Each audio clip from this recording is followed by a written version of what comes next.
To your YouTube channel. तो आज हम फर्दर कंटिन्यू करने जा रहे हैं अपना 11th बायो का पहला चैप्टर द लिविंग वर्ल्ड। और आज का हमारा टॉपिक है टैक्सोनॉमिक कैटेगरीज। इस टॉपिक के अंदर हम बेसिकली पढ़ना क्या है कि जब हम किसी ऑर्गेनिज्म को क्लासीफाई करते हैं तो हमारी कौन कौन सी कैटेगरीज बनती है और उनका मतलब क्या है कैटेगरीज का। तो ये जो सिस्टम हमारा इसे हम कहते हैं टैक्सोनॉमिक हायरार्की। तो बेसिकली टैक्सोनॉमिक हायरार्की का मतलब क्या होता है, ये जो हमारा वर्ड है हायरार्की, हायरार्की का मतलब होता है एक सीढ़ीनुमा अरेंजमेंट। जैसे कि आप देख सकते हैं यहाँ पे हमारे बायोलॉजिकल क्लासिफिकेशन है और ये कैसे अरेंज है, एक के ऊपर एक लैडर की फॉर्म में अरेंज है, यानी कि एक हायरार्की है। और हम बात कर रहे हैं यहाँ पे कैटेगराइजेशन की ऑर्गेनिजम्स के, तो टैक्सोनॉमिक हायरार्की। तो भाई टैक्सोनॉमिक हायरार्की के कॉन्सेप्ट को सही से समझने के लिए हम एग्जांपल ले लेते हैं। जैसे कि डॉग का एग्जांपल ले लेते हैं हम। जो हमारा डॉग होता है, हमारा कॉमन पेट डॉग होता है, उसका बायोनॉमियल नेम होता है कैनिस फैमिलियरिस। ठीक है, कैनिस। अब हमें ये भी पता है कि जो हमारा राइट हैंड वाला साइड वाला पार्ट होता है बायोनॉमियल नेम का, ये हमें स्पीशीज बताता है। और जो हमारा लेफ्ट हैंड साइड वाला पार्ट हो गया, ये हमें बताता है जीनस। यानी कि हमारा जो पेट हो गया उसकी स्पीशीज तो हो गई फैमिलियरिस, उसका जीनस हो गया कैनिस। यहाँ लिख देते हैं स्पीशीज हमारी फैमिलियरिस,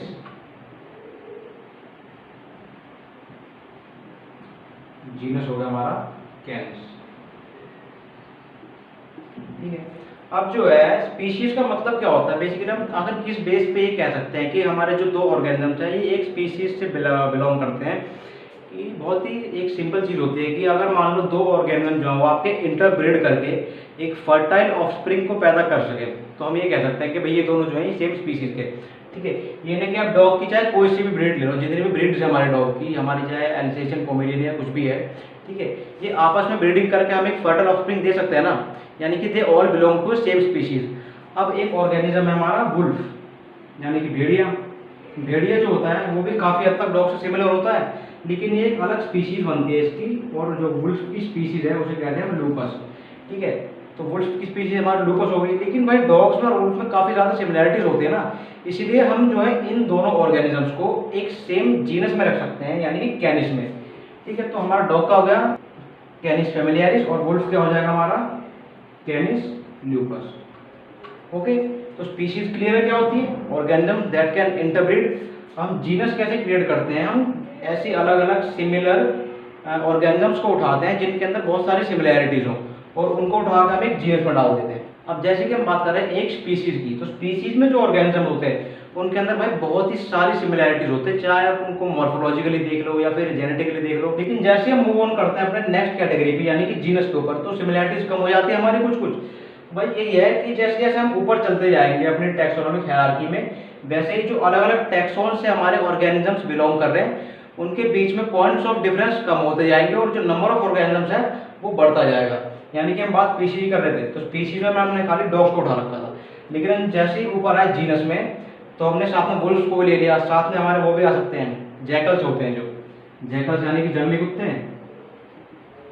जैकल्स जो होते हैं हमारा, उनकी स्पीशीज होती है ऑरियस, ऑरियस ही होती है। ठीक है, जीनस हमारा सेम हो गया कैनिस। यानी कि हमारे पास यहाँ पे तीन अलग अलग डिफरेंट जो है स्पीशीज हैं जो कि सिमिलर है एक दूसरे से, तो हमने इन तीनों को सेम जो है जीनस में डाल दिया कैनिस में। ठीक है, तो ऐसे बन जाएगा हमारा जीनस। अब फैमिली कैसे बनेगी, डॉग्स की फैमिली क्या होती है हमारी कैनिडे। अच्छा, फैमिली क्या होती है, हम जब फैमिली को क्रिएट करते हैं तो फैमिली के अंदर आते हैं खूब सारे सिमिलर जीनस, यानी कि वो जीनस जो कि कुछ कॉमन कैरेक्टरिस्टिक्स रखते हैं उनको मिला के हम फैमिली बना देते हैं। जैसे कि आप ले लो फॉक्स को, जो हमारी फॉक्स होती है, फॉक्स भी जो होती है वो काफी हद तक कुत्ते से सिमिलर होती है दिखने में, लेकिन भाई उनके अंदर इतनी ज्यादा क्या कहते हैं डिस्टिंक्टिव डिफरेंसेस होते हैं डॉग्स या वुल्फ से कि वो एक अलग जीनस के अंदर आती हैं। तो हमारी जो फॉक्स हो गई, जो लोमड़ी होगी, उसका जीनस क्या होता है, उसका जीनस होता है वल्पिस। ठीक है, तो फॉक्स का जीनस क्या होगा वल्पिस। अब ना तो डॉग्स की फैमिली की है, ठीक है, ना ही डॉग्स के जीनस की है, लेकिन इनमें काफी ज्यादा सिमिलैरिटीज हैं डॉग्स में, वुल्फ में, फॉक्सेस में। ठीक है, तो हमने इन दो जीनस को यानी कि कैनिस को और वल्पिस को उठा के भाई एक फैमिली बना दी कि कैनिस और वल्पिस जो है इनके ऑर्गेनिज्म काफी ज्यादा सिमिलर हैं, तो ये दोनों जो है एक ही फैमिली के अंदर आएंगे, यानी कि कैनिडे के अंदर। अब चलते हैं ऑर्डर पे। तो ऑर्डर जो हमारा डॉग का होता है वो होता है हमारा कार्निवोरा। कार्निवोरा का मतलब है, कार्निवोरा जो ऑर्डर है उसके अंदर हमारे वो ऑर्गेनिजम्स आते हैं जो कि कार्निवोर्स होते हैं, यानी कि जो मीट ईटिंग एनिमल्स हो गए, ठीक है। तो यहाँ पे हम जैसे बात कर रहे हैं भाई कि हमें अलग अलग फैमिलीज उठानी है। अब जब हम ऑर्डर लेवल पे आ गए हैं तो ऑर्डर के अंदर क्या होता है, जैसे कि हम नीचे से चलते आ रहे हैं हम देखेंगे स्पीशीज थी हमारी अलग अलग, तो स्पीशीज हमने खूब सारी मिला दी सिमिलर वाली, जीनस बन गया। हमने खूब सारे सिमिलर जीनस बना मिला दिए तो फैमिली बन गई। इसी प्रकार ऑर्डर में क्या होता है, जो भी हमारी फैमिलीज होती हैं जिनके ऑर्गेनिजम्स में सिमिलैरिटीज होती हैं तो उनको हम उठा के एक ऑर्डर में डाल देंगे। यानी कि अब देख लो, जैसे कि हम बात करें डॉग्स की, लेकिन अगर हम बात करें पूरे के पूरे ऑर्डर कार्निवोरा की, तो कार्निवोरा तो बहुत सारे ऑर्गेनिजम्स हैं। हमारे शेर चीते हो गए, हमारी बिल्लियां होगी, भालू हो गए, ये सब कार्निवोर्स हैं। तो ये सब जो है आएंगे हमारे ऑर्डर कार्निवोरा के अंडर, लेकिन बेसिकली इनकी फैमिली, जीनस, स्पीसीज ये सब तो अलग है, ठीक है। अब इसके बाद चलते हैं हम क्लास पे। क्लास जैसे कि हमारे डॉग्स की होती है मेमेलिया। तो जो हमारी क्लास है मेमेलिया, इसके अंदर हम रखते हैं मैमल्स को। मैमल्स यानी कि भाई मैमल्स के कुछ कैरेक्टरिस्टिक फीचर होते हैं, जैसे कि बॉडी के ऊपर हेयर होना, एक्सटर्नल ईयर्स हो गए, the presence of mammary glands, ठीक है। यानी कि जिन एनिमल्स के अंदर मैमल्स वाले कैरेक्टरिस्टिक्स हैं उनको हम लिखते हैं क्लास मेमेलिया के अंदर, ठीक है। अब हम बात करें जैसे कि कार्निवोरा तक आए थे हम, तो कार्निवोरा हमने क्या देखा भाई, डॉग्स भी आ रहे हैं, बिल्लियां भी आ रही हैं, शेर भी आ रहे हैं, भालू भी आ रहे हैं, ठीक है, क्योंकि ये सारे कार्निवोर्स हैं। लेकिन इनके अलावा भी तो ऐसे ऑर्गेनिजम्स हैं, जैसे कि हमारी व्हेल को ले लो, डॉल्फिन को ले लो, चमगादड़ हो गई, ये सब मैमल्स हैं। अब ऊपर चलते हैं हम फाइलम पे या डिवीजन पे। अच्छा, फाइलम और डिवीजन में डिफरेंस क्या है, कुछ नहीं है। लेकिन अगर हम बात कर रहे हैं एनिमल्स की तो हम करते हैं फाइलम टर्म का यूज, और अगर हम बात कर रहे हैं प्लांट्स की तो हम करेंगे डिवीजन टर्म का यूज, ठीक है। कुछ फर्क नहीं है, दोनों में एक ही है बिल्कुल। अच्छा, तो अब जब हम फाइलम को क्रिएट करते हैं बेसिकली, तो हम डिफरेंसेस और कम कर देते हैं ऑर्गेनिजम्स के अंदर। डिफरेंस कम करेंगे तो साफ सी बात है और ज़्यादा ऑर्गेनिजम्स इंक्लूड कर पाएंगे उसके अंदर, ठीक है। तो आज जब हम अलग अलग सिमिलर क्लासेस को जो है एक साथ ग्रुप करते हैं तो हमारा फाइलम बनता है। हम बात डॉग्स की कर रहे हैं तो dogs come under the phylum Chordata. Chordata phylum में क्या होता है भाई, एक कैरेक्टर देखा जाता है हमारा, द प्रेजेंस ऑफ नोटोकोड, यानी कि हमारी जो बैकबोन होती है उसका प्रिकर्सर होता है एक नोटोकोड हमारा, ठीक है। यानी कि जिन ऑर्गेनिजम्स के अंदर नोटोकोड प्रेजेंट होगी वो सारे कोर्डेटा के अंदर आ जाएंगे। इसके बाद हमारा अल्टीमेटली के किंगडम आता है एनिमेलिया।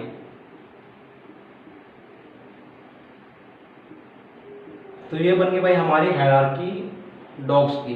अच्छा, इससे हमारा बेनिफिट क्या होता है हायरार्की बनाने का, ऐसी अरेंजमेंट करने का, कि अगर हमें स्टडी करनी है किसी भी पर्टिकुलर ऑर्गेनिज्म की, जैसे कि मैंने डॉग एग्जांपल ले रखा है, और किसी बंदे को डॉग्स की स्टडी करनी है तो भाई वो कैसे ढूंढे डॉग्स को, डॉग्स आखिर कहाँ पे क्लासिफिकेशन के अंदर लाई कर रहे हैं।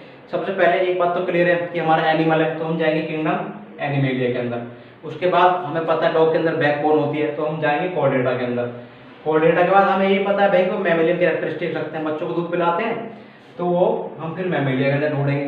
मैमेलिया के बाद हमें यही पता है कि वो भी मीट खाते हैं तो कार्निवोरा। इसके बाद हम फर्दर नीचे आएंगे, फैमिली ढूंढेंगे उसकी, कैनिडे, फिर जाएंगे कैनिस में, और हमें जोन सा ऑर्गेनिज्म पढ़ना है जिस चीज़ के बारे में। अगर हमें डॉग के बारे में पढ़ना है तो हम स्पीसीज देखेंगे फैमिलियरिस, अगर हमें वुल्फ के बारे में पढ़ना है तो हम भाई लूपस की स्पीसीज देख लेंगे, ठीक है। तो ये हमारा बेनिफिट होता है एक ऐसी हायरार्की बनाने का कि ऑर्गेनिज्म को स्टडी करना और उनको कैटेगराइज करना जो इजी हो जाता है। तो आज के इस टॉपिक में इतना ही था। Thanks for watching.